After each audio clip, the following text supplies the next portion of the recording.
नमस्कार मित्रों, जैसा कि हम लोग प्रारंभ किए हैं टीजीटी पीजीटी सामाजिक विज्ञान के अंतर्गत इतिहास और नागरिक शास्त्र जो कि इंटरमीडिएट के बाद स्नातक स्तर से राजनीति शास्त्र या राजनीति विज्ञान हो जाता है, इन दो विषयों से संबंधित महत्वपूर्ण प्रश्नों की सीरीज को तो इसके अंतर्गत हम लोग थारोली पढ़ेंगे। जैसा कि पिछले वीडियो में आप लोग इन दोनों विषयों इतिहास और नागरिक शास्त्र के पाठ्यक्रम को देखें और समझें, तो आइए आज इतिहास विषय के अंतर्गत हम लोग जो पहला टॉपिक दिया हुआ है पाषाण काल, उसके विषय में जानकारी प्राप्त करेंगे।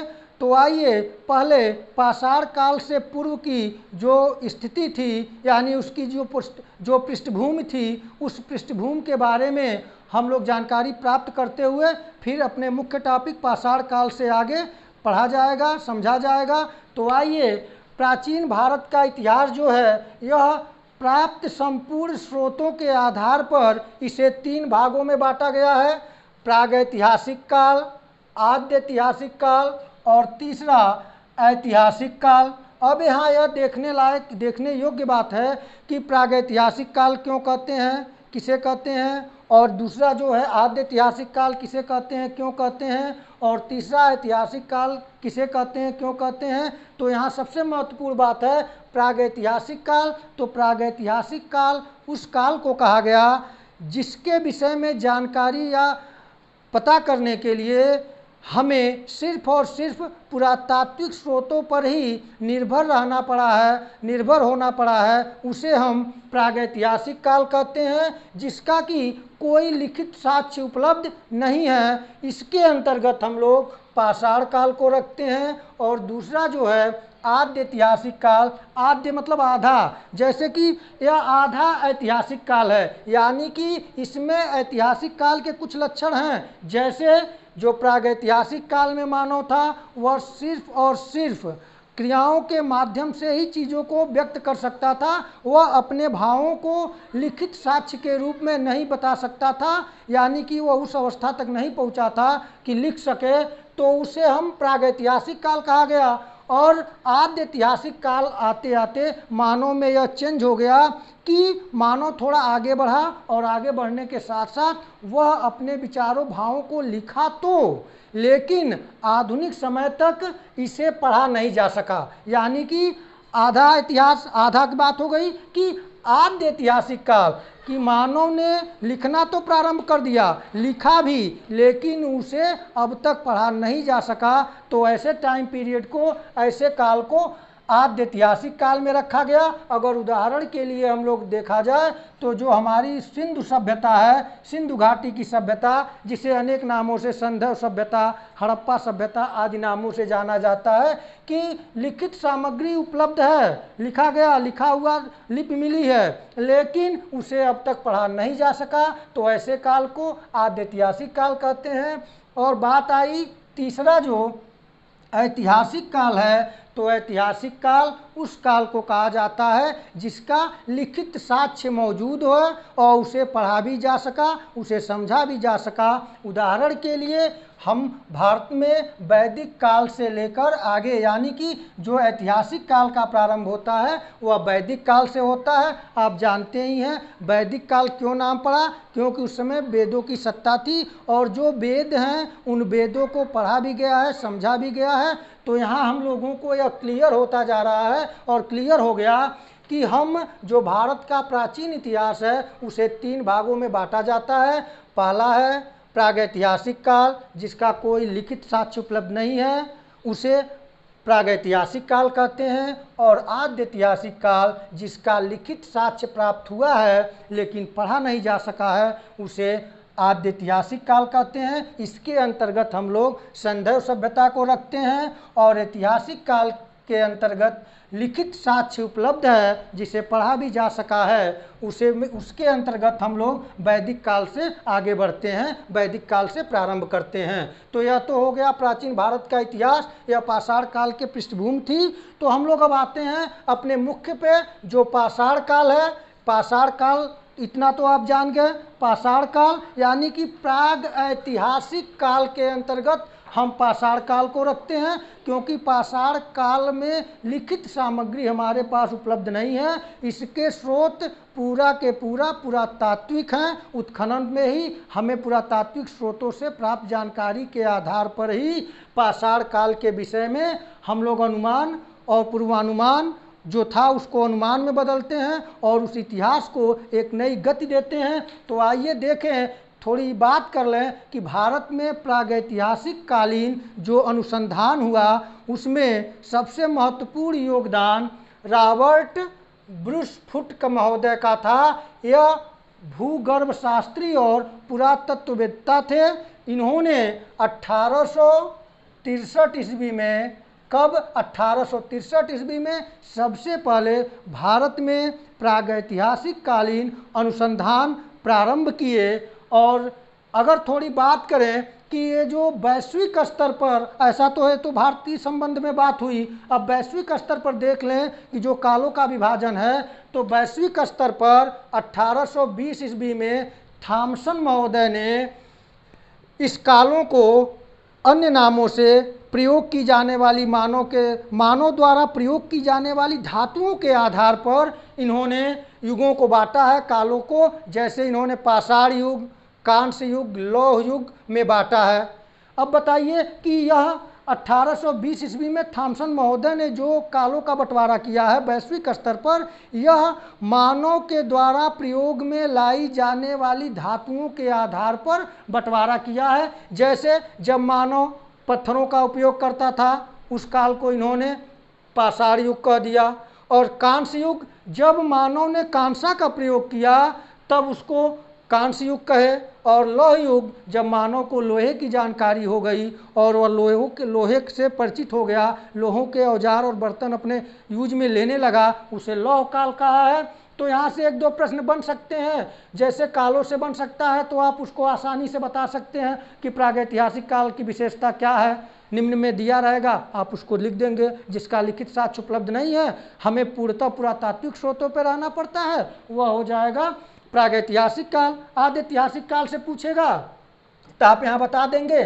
कि आद्य ऐतिहासिक काल का लिखित साक्ष्य तो उपलब्ध है लेकिन पढ़ा नहीं जा सका है। और तीसरा जो ऐतिहासिक काल की लिखित साक्ष्य उपलब्ध है और उसे पढ़ा और समझा भी जा सका है। तो ये हो गया इसकी विशेषता है। और अगर ये पूछ दे कि भारत के किस सभ्यता को या किस काल को आद्य ऐतिहासिक काल में रखते हैं, तो आपका आंसर हो जाएगा सिंधु सभ्यता।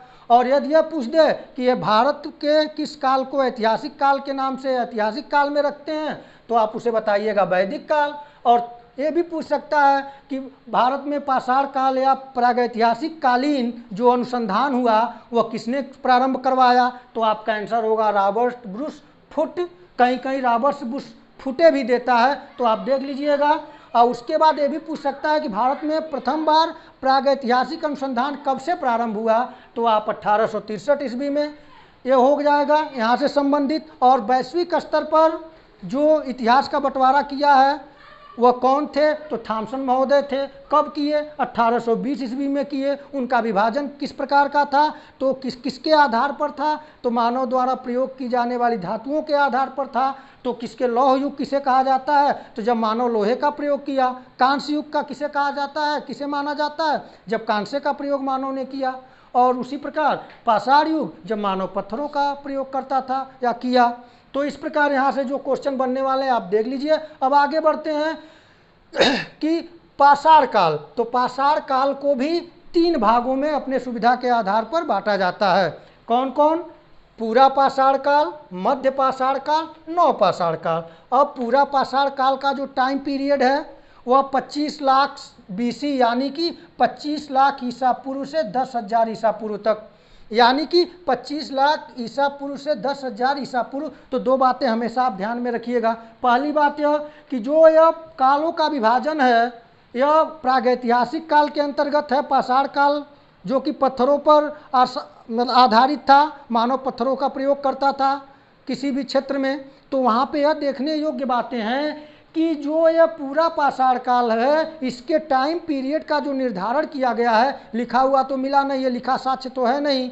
जो आधुनिक प्रणालियां आई हैं कि कार्बन 14 कार्बन 14 जिसके अंतर्गत पता लगाया जाता है कि किस प्रकार यह वस्तु या एक जो कार्बन उपलब्ध है इस पे वो कितने साल पुराने हैं, उसके आधार पर काल का विभाजन है। तो ये भिन्न भिन्न इतिहासकारों द्वारा भिन्न भिन्न किताबों में थोड़ा बहुत डिफरेंट के साथ मिलेगा और यहाँ से क्वेश्चन नहीं पूछना चाहिए क्योंकि यह थोड़ा सा कन्फ्यूजन क्रिएट करेगा। मोटी मोटा जो इतिहासकारों और पुरातत्वविद्याओं ने माना है उसी टाइम पीरियड को मैं यहाँ दिया हूँ।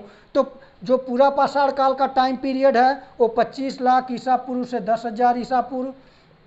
मध्य पाषाण काल का जो टाइम पीरियड है वो 10,000 ईसा पूर्व से 4,000 ईसा पूर्व। और नव पाषाण काल का जो टाइम पीरियड है इससे यहाँ थोड़ा कन्फ्यूजन होता है क्योंकि यहाँ पर भी 10,000 से 1,000 ईसा पूर्व देता है और यहाँ पे 12,000 से भी 4,000 तक देता है, यानी कि 1-2 साल की बात है जो कि जब हम लोग पुरातात्विक स्रोतों पर आधारित है तो इस तरह की थोड़ी विसंगतियाँ देखने को मिलेंगी। लेकिन इस पर आप कंफ्यूज होने की कोशिश न करिए, कंफ्यूज मत होइए।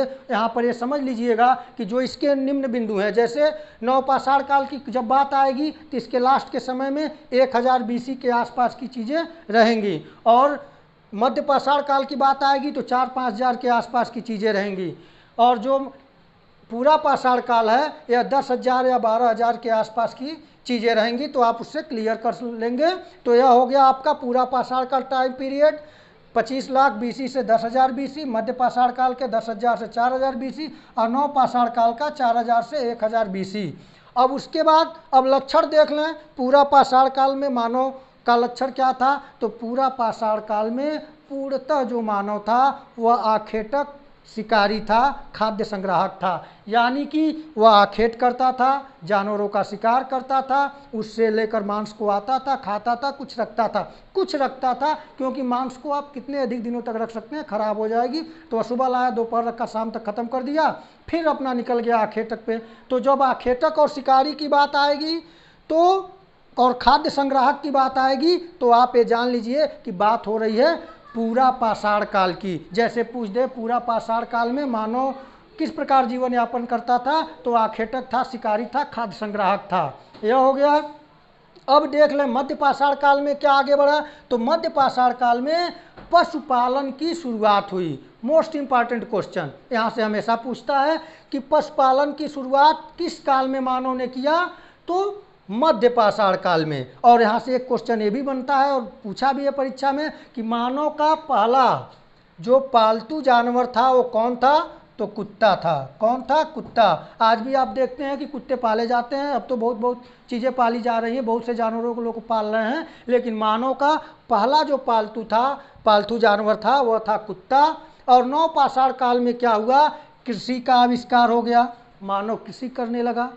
कृषि करने का तात्पर्य है कि मानव को रुकना पड़ेगा क्योंकि फसल तो तुरंत पकेगी नहीं, तुरंत होगी नहीं, उसके लिए कम से कम 2 महीने, 1 महीने, 3 महीने जैसी फसल होगी वैसा इंतजार करना पड़ेगा, तो वहाँ रुकना पड़ेगा। तो कृषि के आविष्कार के साथ मानव अस्थायी निवास करना प्रारंभ कर दिया। तो यहाँ से क्वेश्चन बनता है कि मानव ने किस काल में पशुपालन शुरू किया, तो उसका बताएंगे मध्य पाषाण काल। और कृषि की शुरुआत कब किया, तो नव पाषाण काल। अस्थायी निवास कब किया, तो नव पाषाण काल। अब आइए देखते हैं औजार यानी कि कैसे कैसे औजार बने, किस युग में बने।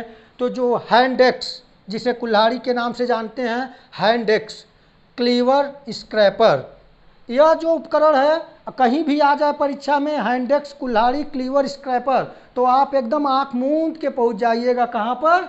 सीधे पहुंच जाइएगा पूरा पाषाण काल पर। कौन कौन है?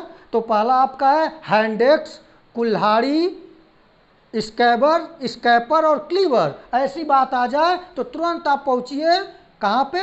पूरा पाषाण काल में यह औजार थे। और मध्य पाषाण काल में तीर धनुष, मछली का कांटा और नौका, यानी कि जब आ जाए बात तीर धनुष, मछली को फंसाने वाला कांटा, जो कटिया बोलते हैं आम बोलचाल में अपने लोकल के क्षेत्र में, उस कटिया को जो प्रयोग किया मानो मध्यकाल में किया, मध्य पाषाण काल में। और नौका, ऐसा नहीं आधुनिक नौका, उस समय तो नौका जानवरों के ऊपर, मरे हुए जानवरों के ऊपर लद के मानो पार कर लेता था, और तो लकड़ी के टुकड़ों से पार कर लेता था। थोड़ा एक आकार बड़ा लकड़ी के टुकड़े को, बोटों को लगाकर अपना बोट बनाता था नौका। तो तीर धनुष, मछली का कांटा और नौका की बात आएगी तो आप मध्य पाषाण काल पे ट्रिक करेंगे। और नवपाषाण काल में लकड़ी को छीलने वाले औजार बनने लगे, यानी धीरे धीरे मानव ने इन चीज़ों से बढ़ता हुआ आगे जा रहा है, तो वहाँ पे वो लकड़ी छीलने वाले औजार जैसे खुरचनी उर्चनी टाइप का जो खुरचनी बनाया, उससे लकड़ी को छीलने का भी कार्य करने लगा। तो इस यहाँ से जो प्रश्न आएंगे आप देख लेंगे। फिर आगे है खोज। खोज से लेकर कई कन्फ्यूजन है, ये जान लीजिए। खोज जो हुआ, आग की जानकारी, आग मौजूद थी पाषाण काल में, पूरा पाषाण काल में आग मौजूद थी, और मध्यकाल में आग का प्रयोग हुआ, आग का प्रयोग हुआ, लेकिन यह नहीं क्लियर किया जा चुका है कि मानव इसको अच्छी तरीके से जानता था कि नहीं जानता था कि हम इसे खा लेंगे आग से। जैसे आजकल गैस जलाएं, खाना उस पर बर्तन रख के खाना बना लिए, उस समय आग जलाकर खाने के लिए वो प्रयोग करता था कि नहीं, इसकी जानकारी के विषय में कोई भी इतिहासकार या किसी भी पुस्तक में क्लियर नहीं है। लेकिन यह है कि जब आग यहाँ मौजूद थी, यहाँ पर भी प्रयोग मानो हो सकता है जलाने के लिए किसी काम के लिए हुआ, लेकिन जो आग का व्यवहारिक प्रयोग है वह कहीं न कहीं आग का व्यवहारिक प्रयोग और नियमित प्रयोग जो प्रारंभ हुआ वह नवपाषाण काल में हुआ। इसीलिए कई बार परीक्षा में क्वेश्चन आया है, तो कभी कभी मध्य पाषाण काल को आयोग ने मान दिया है, कोई आयोग ने आग को मान दिया है, खोज के विषय में मान दिया पूरा पाषाण काल में, और व्यवहारिक प्रयोग को मान दिया गया है मध्य पाषाण काल में, और कहीं कहीं नवपाषाण काल में आग का व्यवहारिक प्रयोग करके नाम देकर क्वेश्चन बना दिया है और उसको मान लिया गया है। तो इसे देख लीजिएगा। इसे सबसे अच्छा यही है कि अगर आप मानव को आग की जानकारी किस युग में हुई, तो मान लीजिए आग मौजूद थी पूरा पाषाण काल में, हल्का फुल्का प्रयोग हुआ मध्य पाषाण काल में, लेकिन पूर्णतः जो उसका उपयोग हुआ, व्यवहारिक उपयोग करने लगा, वह नवपाषाण काल में। और नवपाषाण काल में जो और खोज थी वो पहिया, कृषि और चाक। तो आप जानी गए कि वो कृषि करना प्रारंभ कर चुका था। पहिया, जो कि पहिया क्या था, चाक के रूप में पहिया था, इसीलिए यहाँ चाक देखिए लिखे हैं, चाक के रूप में पहिया, जो कि कुम्हार का जो चाक होता है पहिया के नुमा रहता है कि उसमें वो मिट्टी के बर्तन बनाए जाते हैं। तो इसका भी मिट्टी का बर्तन बनाने का प्रारंभ भी नवपाषाण काल में हो गया। और आइए अब महत्वपूर्ण स्थलों को देख लें। महत्वपूर्ण स्थल कहाँ कहाँ से मिले हैं, तो जो पूरा पाषाण कालीन जो स्थल है वह सोहन नदी घाटी, बेलन नदी घाटी,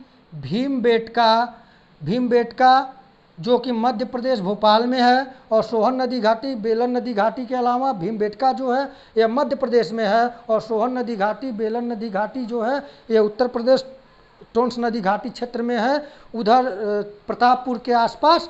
तो यहाँ से मिले हैं। तो भीमबेटका जो मध्य प्रदेश भोपाल के पास है, वहाँ से चित्रित शैलाश्रय मिला है, यानी कि चित्रित यानी चित्रों से युक्त, शैल से बने आश्रय, यानी कि चित्रित शैलाश्रय का मतलब है चित्र बने हुए घर, पत्थर के घर, उस घर में मिला है, चित्रित घर मिले हैं भीमबेटका से।